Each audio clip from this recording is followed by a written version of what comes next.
اللہ جو وہ کر رہے ہوتے ہیں ان سے غافل بھی نہیں ہوتا. یعنی تنہا بیٹھا ہوا بندہ رو رہا ہے، اللہ کا خوف ہے،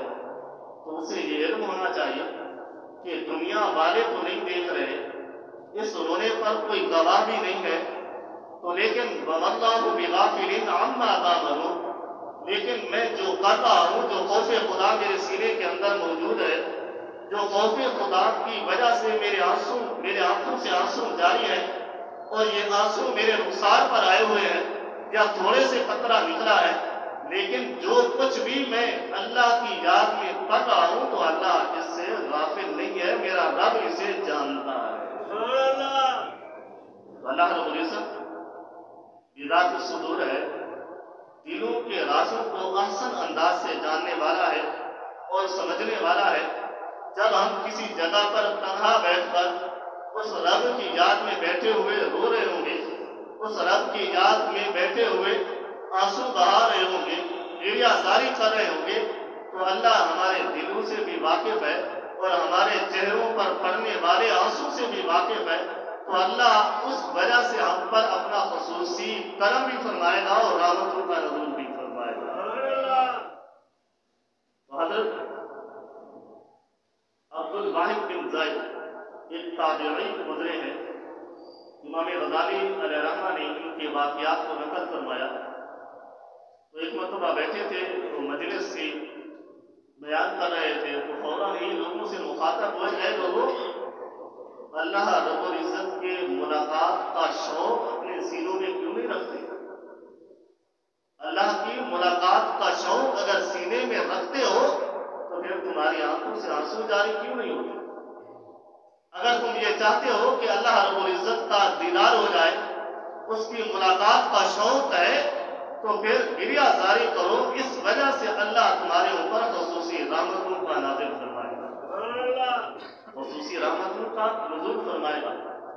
پھر اسی تقریر میں بیان کرتے ہوئے فرماتے ہیں کہ اے لوگوں، تم جہنم سے کیوں نہیں ڈرتے؟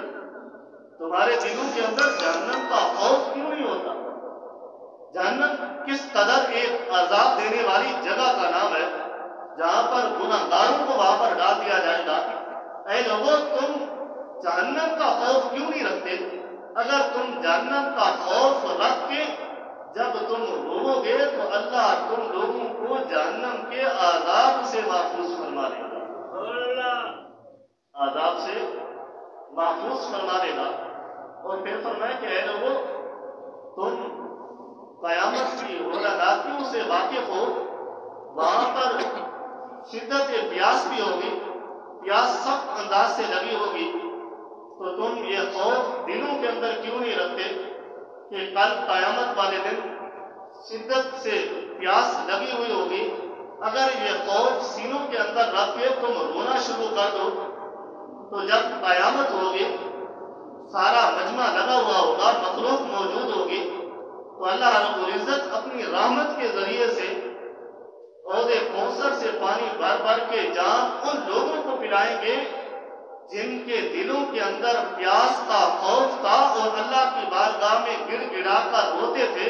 تو اللہ کل قیامت والے دن انہیں حوض کوثر سے سیراب فرما دے گا. اور ساتھ میں یہ بھی روایت موجود ہے کہ جو دنیا میں روتا رہتا ہے اللہ کے خوف سے، اللہ کے ڈر سے، اللہ کی خاشیت سے، تو کل قیامت والے دن وہ شخص ہنستا ہوا نظر آئے گا. اور جو دنیا میں ہنستا ہوا وقت گزارتا ہے اس کا خوف دل کے اندر نہیں رکھتا، اللہ کا ڈر بھی دل کے اندر نہیں رکھتا، خوف خدا نہیں ہوتا، تو کل قیامت والے دن جہاں پر اللہ کی رحمتیں ہر بندے پر نچھاور ہو رہی ہوں گی، جو دنیا میں ہنستا ہوا نظر آئے گا کل قیامت والے دن وہ روتا ہوا نظر آئے گا. تو آج کا یہ موضوع کہ خوف خدا ہے. تو خوف خدا کیسے پیدا ہوتا ہے؟ کس قدر ہوتا ہے کہ جب ہم اپنے گناہوں کو یاد کریں گے، اپنی خطاؤں کو یاد کریں گے اور اپنے سینے کے اندر اللہ کا ڈر رکھیں گے تو پھر خوف خدا پیدا ہوتا ہے، پھر آنکھوں سے آنسو بھی جاری ہوتے ہیں. لیکن آج ہمارے لمحات ایسے گزرے ہوئے ہیں کہ ہمارے دل پتھر سے بھی زیادہ سخت ہو چکے ہیں اور خوف خدا ہمارے سینوں کے اندر نہیں آتا. بے شمار ایسے لفظ ایسے گناہ کر کر کے ہم نے دل کو سیاہ کر دیا. دل کے سیاہ ہونے سے مطلب یہ نہیں کہ جو دل کا لوتڑا ہے وہ سیاہ ہو چکا ہے، نہیں، بلکہ جو دل کے اندر روحانیت ہوتی ہے،